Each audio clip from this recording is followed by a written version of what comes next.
ನಿರಂತರ ಸುದ್ದಿ.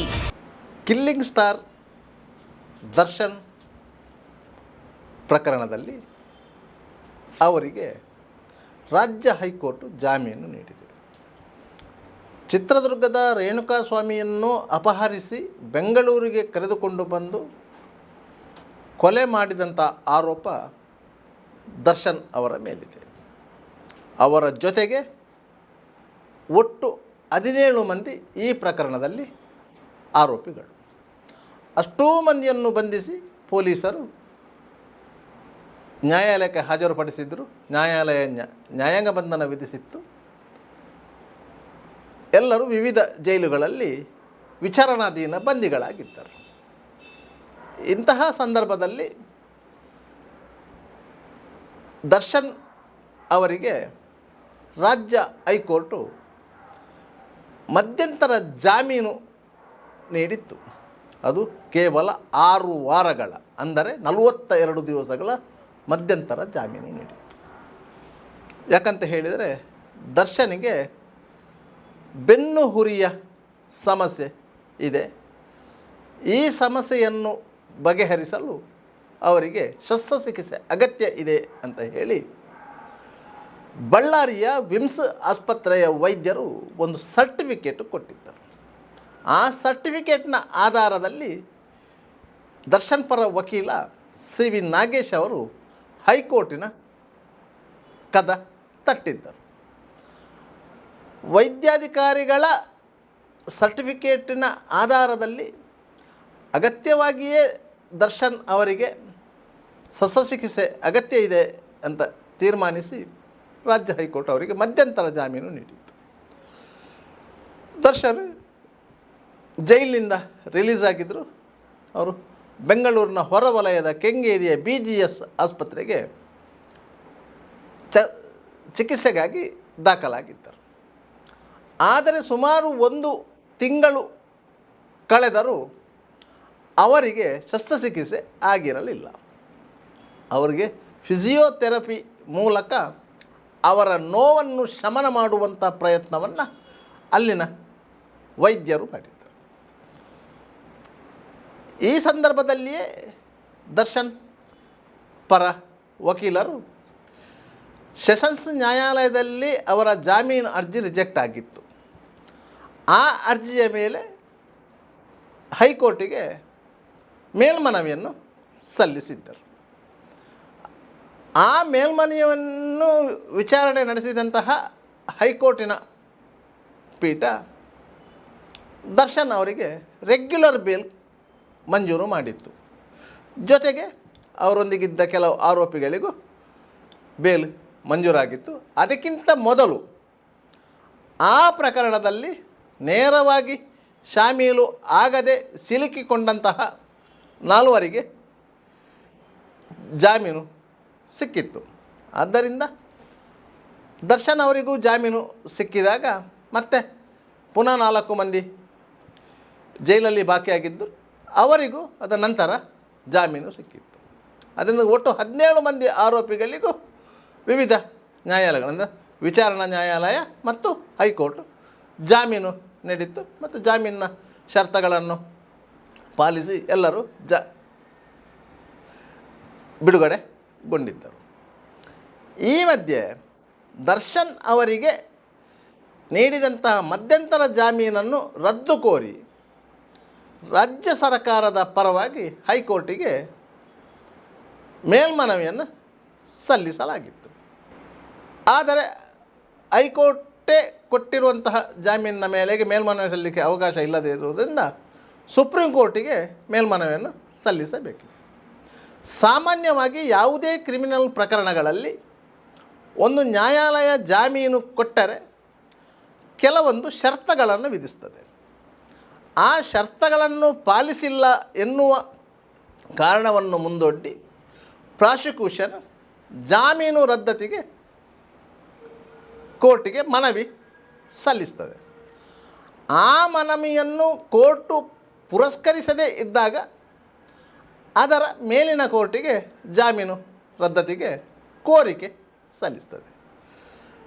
ಆ ಕೋರಿಕೆಯನ್ನು ಮೇಲಿನ ಕೋರ್ಟು ಅಂದರೆ ವಿಚಾರಣಾ ನ್ಯಾಯಾಲಯ ಜಾಮೀನು ರದ್ದತಿ ಮಾಡಿದರೆ ಮೇಲಿನ ಕೋರ್ಟ್ ಅಂದರೆ ಹೈಕೋರ್ಟು ಜಾಮೀನು ರದ್ದತಿಗೆ ಆದೇಶ ನೀಡಬಹುದು. ಒಂದು ವೇಳೆ ಹೈಕೋರ್ಟು ಆದೇಶ ನೀಡದಿದ್ದರೆ ಸುಪ್ರೀಂ ಕೋರ್ಟಿಗೂ ಅರ್ಜಿ ಸಲ್ಲಿಸಲಿಕ್ಕೆ ಅವಕಾಶಗಳು ಇವೆ. ಕೆಲವೊಂದು ಪ್ರಕರಣಗಳಲ್ಲಿ ಸುಪ್ರೀಂ ಕೋರ್ಟು ಜಾಮೀನು ರದ್ದತಿ ಮಾಡಿದಂಥ ನಿದರ್ಶನಗಳಿವೆ ಕೆಲವೊಂದು ಕಾರಣಗಳಿಗಾಗಿ. ಯಾಕಂತ ಹೇಳಿದರೆ ವಿಚಾರಣಾ ನ್ಯಾಯಾಲಯವೇ ಆಗಲಿ ಹೈಕೋರ್ಟೇ ಆಗಿರಲಿ, ಜಾಮೀನು ಕೊಡುವಾಗ ಕೆಲವೊಂದು ಮಾನದಂಡಗಳನ್ನು ಅನುಸರಿಸ್ತಾ ಇದೆ. ಅಪರಾಧಿಯು ವಿಚಾರಣಾ ಸಂದರ್ಭದಲ್ಲಿ ಸಾಕ್ಷಿಗಳ ಮೇಲೆ ಪ್ರಭಾವ ಬೀರುವ ಸಾಧ್ಯತೆಗಳೇ ಅಧಿಕವಾಗಿರುವಂತಹ ಸಂದರ್ಭದಲ್ಲಿ ಜಾಮೀನು ರದ್ದತಿ ಮಾಡಬಹುದು. ಆದರೆ ಒಂದು ಕೋರ್ಟು ನೀಡಿದಂತಹ ಜಾಮೀನನ್ನು ಅದಕ್ಕಿಂತ ಮೇಲಿನ ಕೋರ್ಟು ರದ್ದತಿ ಮಾಡಬೇಕಾದರೆ ಹಲವಾರು ಮಜಲುಗಳು ಇವೆ. ಏಕಾಏಕಿ ಜಾಮೀನು ರದ್ದತಿ ಮಾಡಲಿಕ್ಕೆ ಬರುವುದಿಲ್ಲ. ಇದರಲ್ಲಿ ಎರಡು ಅಂಶಗಳಿವೆ. ದರ್ಶನ್ ಕೇಸಿನಲ್ಲಿ ದರ್ಶನಿಗೆ ಜಾಮೀನು ಕೊಟ್ಟದ್ದು ಸರಿಯಲ್ಲ, ತನ್ನ ಮಗನಿಗೆ ಆದ ಅನ್ಯಾಯಕ್ಕೆ ಇದು ಪರಿಹಾರ ಅಲ್ಲ ಅಂತ ಹೇಳಿ ಕೊಲೆಯಾದಂತಹ ವ್ಯಕ್ತಿಯ ಮನೆಯವರು ಜಾಮೀನು ರದ್ದತಿ ಕೋರಬಹುದು. ಆದರೆ ಇಲ್ಲಿ ಕೊಲೆಯಾದಂತಹ ವ್ಯಕ್ತಿಯ ಮನೆಯವರು ಜಾಮೀನು ರದ್ದತಿಗೆ ಸುಪ್ರೀಂ ಕೋರ್ಟಿಗೆ ಹೋಗುವಂತಹ ತಾಕತ್ತು ಇರುವವರು ಅಲ್ಲ. ಆದ್ದರಿಂದಾಗಿ ಅವರು ಆ ಮಟ್ಟಕ್ಕೆ ಹೋಗಲಿಕ್ಕೆ ಸಾಧ್ಯ ಇಲ್ಲ. ಆದ್ದರಿಂದ ಇದೀಗ ಸರಕಾರವೇ ಜಾಮೀನು ರದ್ದತಿಗೆ ಹೋಗುವಂತಹ ಸ್ಥಿತಿ ನಿರ್ಮಾಣ ಆಗಿದೆ. ಅದಕ್ಕಾಗಿ ಈಗ ಸರ್ಕಾರ ಅದಕ್ಕೆ ಒಂದು ಅನುಮತಿ ಕೊಟ್ಟಿದೆ. ಯಾಕಂದರೆ ಕಾನೂನು ಇಲಾಖೆ ಅದಕ್ಕೆ ಅನುಮತಿ ಕೊಡಬೇಕು. ಆ ಅನುಮತಿಯನ್ನು ಈಗಾಗಲೇ ರಾಜ್ಯ ಸರ್ಕಾರ ಕೊಟ್ಟಿದೆ. ಅಲ್ಲದೆ ರಾಜ್ಯ ಸರ್ಕಾರದ ಪರವಾಗಿ ಸುಪ್ರೀಂ ಕೋರ್ಟ್ನಲ್ಲಿ ವಾದಿಸಲು ಇಬ್ಬರು ವಕೀಲರನ್ನು ಸಹ ನೇಮಿಸಿದೆ. ಆ ವಕೀಲರ ಫೀಸನ್ನು ಸಹ ರಾಜ್ಯ ಸರ್ಕಾರವೇ ಕೊಡಬೇಕು. ಸಹಜವಾಗಿಯೇ ಸುಪ್ರೀಂ ಕೋರ್ಟು ಈ ಮೇಲ್ಮನವಿಯನ್ನು ವಿಚಾರಣೆಗೆ ಸ್ವೀಕಾರ ಮಾಡಿದರೆ ದರ್ಶನ್ ಪರ ವಕೀಲರಿಗೆ ನೋಟಿಸ್ ಆಗುತ್ತೆ, ನೀವು ಅದಕ್ಕೆ ಆಕ್ಷೇಪಣೆಯನ್ನು ಸಲ್ಲಿಸಬಹುದು ಅಂತೇಳಿ. ಆಗ ದರ್ಶನ್ ಸಹ ಸುಪ್ರೀಂ ಕೋರ್ಟಲ್ಲಿ ತಮ್ಮ ವಕೀಲರನ್ನು ನೇಮಿಸಿಕೊಳ್ಬೋದು. ಮೇಲ್ನೋಟಕ್ಕೆ ಈ ಪ್ರಕರಣವನ್ನು ಗಮನಿಸ್ತಿದ್ದವರಿಗೆ ಒಂದು ಅಂಶ ಗಮನಕ್ಕೆ ಬಂದಿರ್ಬೋದು. ದರ್ಶನ್ ಮಧ್ಯಂತರ ಜಾಮೀನನ್ನು ಪಡೆದುಕೊಂಡಿರುವುದು ವೈದ್ಯಕೀಯ ಕಾರಣಕ್ಕಾಗಿ, ಅಂದರೆ ಮೆಡಿಕಲ್ ರಿಲೀಫ್ ಅಂತ ಹೇಳ್ತೇವೆ. ಅವರಿಗೆ ಅತ್ಯಗತ್ಯವಾಗಿ ಶಸ್ತ್ರಚಿಕಿತ್ಸೆ ಆಗಲೇಬೇಕು ಅಂತ ಹೇಳಿ ನ್ಯಾಯಾಲಯದಲ್ಲಿ ವಾದ ಮಂಡಿಸಲಾಗಿತ್ತು. ಜಾಮೀನು ಸಿಕ್ಕಿದ ಮೇಲೆ ಅವರಿಗೆ ಶಸ್ತ್ರಚಿಕಿತ್ಸೆ ಮಾಡಿರಲಿಲ್ಲ. ಶಸ್ತ್ರಚಿಕಿತ್ಸೆ ಯಾವಾಗ ಮಾಡಬೇಕು, ಹೇಗೆ ಮಾಡಬೇಕು ಎನ್ನುವುದನ್ನು ಡಿಸೈಡ್ ಮಾಡುವುದು ನ್ಯಾಯಾಲಯಗಳು ಅಲ್ಲ. ಬದಲಾಗಿ ಅವರಿಗೆ ಯಾರು ಟ್ರೀಟ್ಮೆಂಟ್ ಕೊಡ್ತಾ ಇದ್ದಾರಾ ಆ ವೈದ್ಯರು ನಿರ್ಧಾರ ತಗೊಳ್ಬೇಕು. ಯಾವುದೇ ವ್ಯಕ್ತಿಯನ್ನು ಶಸ್ತ್ರಚಿಕಿತ್ಸೆಗೆ ಒಳಪಡಿಸಬೇಕಾದರೆ ಆತನ ರಕ್ತದೊತ್ತಡ ಮತ್ತು ಶುಗರ್ ಅಂದರೆ ಸಕ್ಕರೆ ಅಂಶದ ಪರಿಶೀಲನೆ ಅಗತ್ಯ. ಸಕ್ಕರೆ ಅಂಶ ಜಾಸ್ತಿ ಇದ್ದರೆ ಅದನ್ನು ನಿಯಂತ್ರಿಸಲಿಕ್ಕೆ ಬೇಕಾದಂತಹ ಔಷಧೋಪಚಾರ ಆಗಬೇಕು.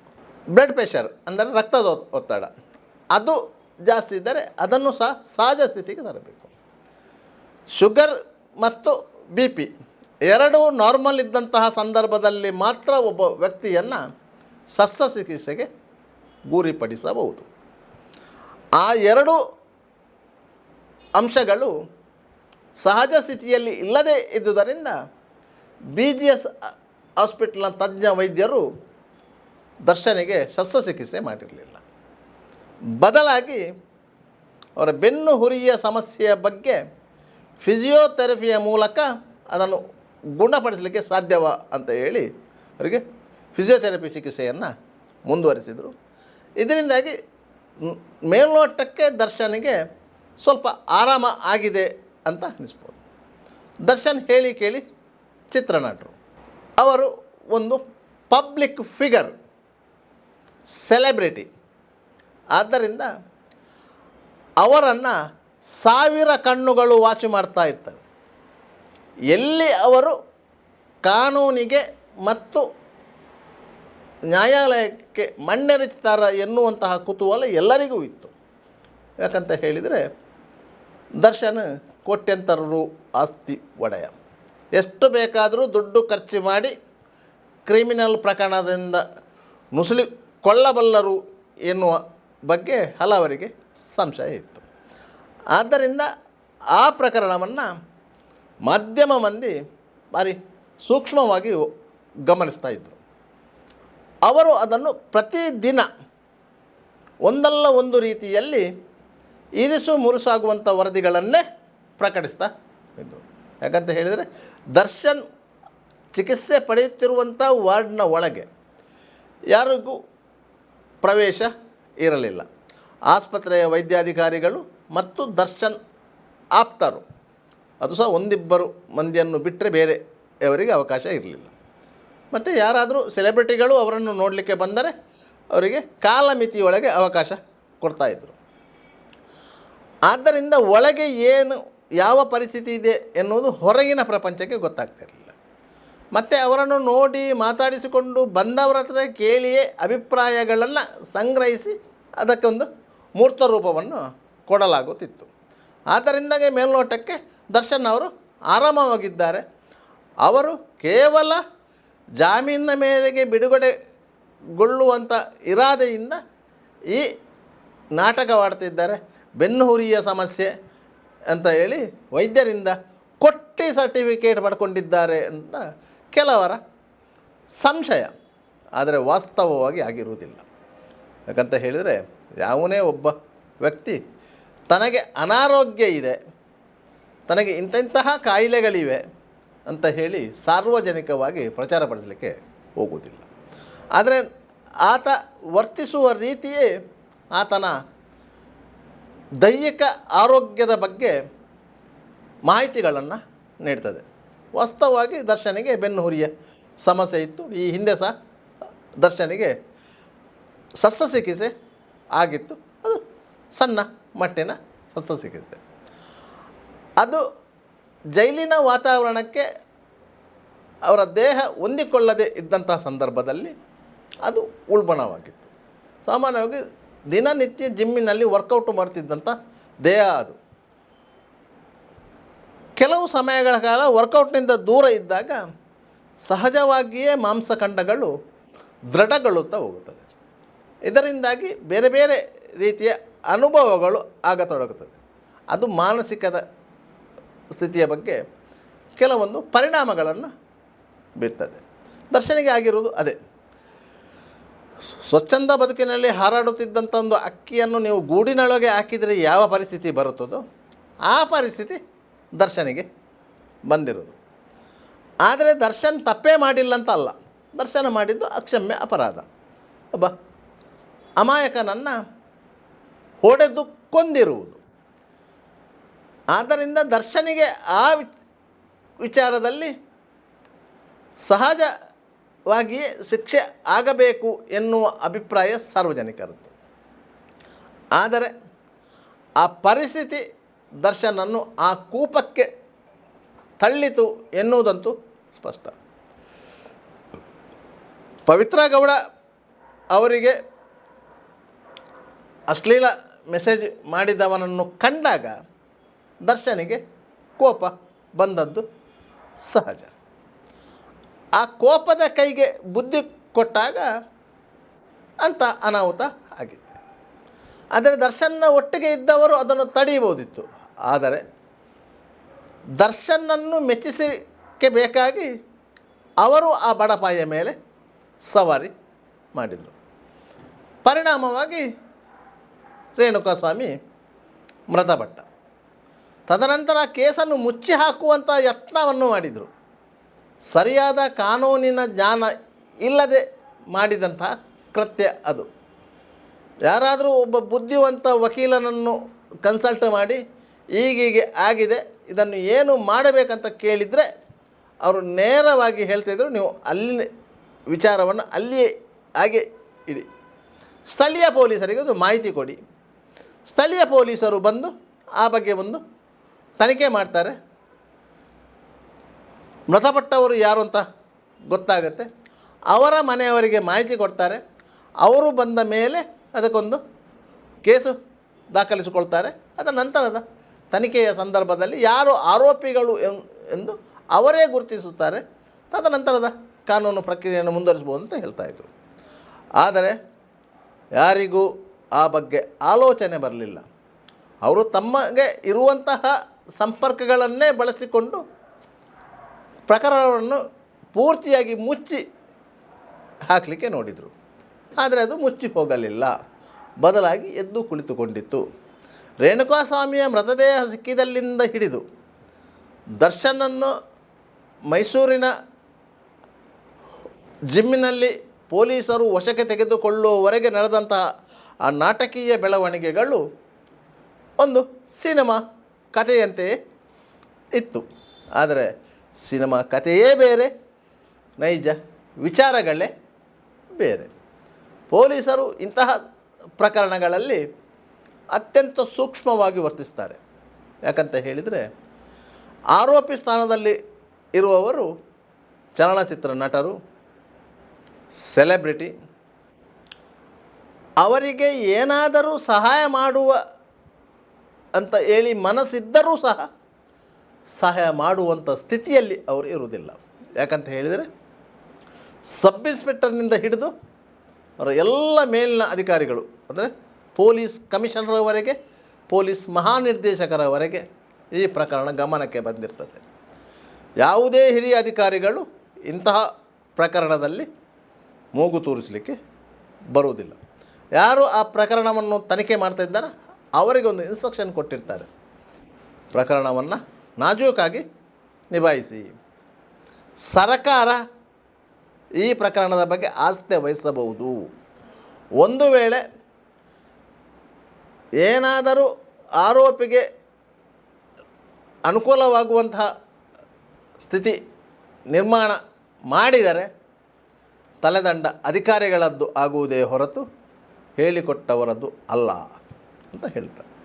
ಆದ್ದರಿಂದಲೇ ಎಲ್ಲ ಅಧಿಕಾರಿಗಳು, ACP ಇರ್ಬೋದು, ಇನ್ಸ್ಪೆಕ್ಟರ್ ಇರ್ಬೋದು, ಸಬ್ ಇನ್ಸ್ಪೆಕ್ಟರ್ ಇರ್ಬೋದು, DCP ಅವರು ಇರ್ಬೋದು, ಅಡಿಷನಲ್ ಕಮಿಷನರ್ ಇರ್ಬೋದು, ಕಮಿಷನರ್ ಇರ್ಬೋದು, ಎಲ್ಲರೂ ಸಹ ಈ ವಿಚಾರದಲ್ಲಿ ಒಂದು ನೇರ ತೀರ್ಮಾನಕ್ಕೆ ಬಂದಿದ್ದರು. ಯಾವುದೇ ಕಾರಣಕ್ಕೆ ಈ ಪ್ರಕರಣದಲ್ಲಿ ಅನ್ಯಾಯಕ್ಕೆ ಒಳಗಾದವನಿಗೆ, ಅಂದರೆ ರೇಣುಕಾಸ್ವಾಮಿಗೆ ನ್ಯಾಯ ದೊರಕಿಸಬೇಕು ಅಂತೇಳಿ. ಇಲ್ಲಂದರೆ 4-5 ಮಂದಿ ಮಾಡಿದಂತಹ ಪ್ರಕರಣದಲ್ಲಿ ಯಾರೆಲ್ಲ ಒಂದಲ್ಲ ಒಂದು ರೀತಿಯಲ್ಲಿ ಭಾಗಿಗಳಾಗಿದ್ದಾರೆ ಅವರು ಎಲ್ಲರನ್ನೂ ಸೇರಿಸಿಯೇ ಪೊಲೀಸರು ಈ ಪ್ರಕರಣದಲ್ಲಿ ಆರೋಪ ಪಟ್ಟಿಯನ್ನು ಸಲ್ಲಿಸಿದ್ದಾರೆ. ಯಾಕಂತ ಹೇಳಿದರೆ, ಇಡೀ ಪ್ರಕರಣವನ್ನು ಮೇಲ್ನೋಟಕ್ಕೆ ಗಮನಿಸಿದರೆ ಅದು ಮರ್ಡರ್ ಕೇಸ್ಗೆ ಅಟ್ರ್ಯಾಕ್ಟ್ ಆಗುವುದಿಲ್ಲ. ಬದಲಾಗಿ ಉದ್ದೇಶಪೂರ್ವಕವಲ್ಲದ ಹತ್ಯೆ ಎಂದು ವ್ಯಾಖ್ಯಾನಿಸಲ್ಪಡ್ತದೆ. ಶಿಕ್ಷೆಯಾದರೆ ಗರಿಷ್ಠ 7 ವರ್ಷ ಶಿಕ್ಷೆ ಆಗಬಹುದು. ಆದರೆ ಇವರು ಮರ್ಡರ್ ಕೇಸ್ ಅಂತಲೇ ತೆಗೆದುಕೊಂಡಿರುವುದರಿಂದ ಆ ಸೆಕ್ಷನ್ ಅಡಿಯಲ್ಲಿ ಜೀವಾವಧಿಯಿಂದ ಮರಣದಂಡನೆಯವರೆಗೂ ಆಗಬಹುದು. ಇಂತಹ ಪ್ರಕರಣದಲ್ಲಿ ಪೊಲೀಸರ ಸೂಕ್ಷ್ಮತೆಯನ್ನು ಅರ್ಥ ಮಾಡಿಕೊಳ್ಳಬೇಕು. ಯಾಕಂತ ಹೇಳಿದರೆ, ಅವರು ದರ್ಶನ್ ಒಬ್ಬರು ಸೆಲೆಬ್ರಿಟಿ ಅಂತ ಹೇಳಿ ದರ್ಶನಿಗೆ ಟ್ರೀಟ್ಮೆಂಟ್ ಮಾಡಿಲ್ಲ. ಬದಲಾಗಿ ದರ್ಶನ್ ಒಬ್ಬ ಆರೋಪಿ ಎಂದ ರೀತಿಯಲ್ಲೇ ಟ್ರೀಟ್ಮೆಂಟ್ ಮಾಡಿದ್ದಾರೆ. ಇದೀಗ ದರ್ಶನ್ ರಾಜ್ಯ ಹೈಕೋರ್ಟ್ ನೀಡಿರುವಂತಹ ರೆಗ್ಯುಲರ್ ಬೇಲ್ ಮೇಲೆ ಹೊರಗಿದ್ದಾರೆ. ಪೊಲೀಸರು ಈಗ ಪ್ರಶ್ನೆ ಮಾಡಲಿಕ್ಕೆ ಹೊರಟಿರುವುದು ಈ ಹಿಂದೆ ದರ್ಶನಿಗೆ ಕೊಟ್ಟಿರುವಂತಹ ಮೆಡಿಕಲ್ ಬೇಲ್ನ ವಿಚಾರದಲ್ಲಿ. ಅದನ್ನು ಅವರು ಸುಪ್ರೀಂ ಕೋರ್ಟಲ್ಲಿ ಪ್ರಶ್ನೆ ಮಾಡ್ತಾರೆ. ಒಂದು ವೇಳೆ ಸುಪ್ರೀಂ ಕೋರ್ಟು ಮೆಡಿಕಲ್ ಬೇಲ್ ಕೊಟ್ಟಿರುವುದು ಸರಿಯಲ್ಲ ಅಂತ ತೀರ್ಮಾನಕ್ಕೆ ಬಂದರೆ ತದನಂತರ ಕೊಟ್ಟಿರುವಂತಹ ರೆಗ್ಯುಲರ್ ಬೇಲ್ನ ಮೇಲೂ ಪರಿಣಾಮ ಬೀರ್ಬೋದು.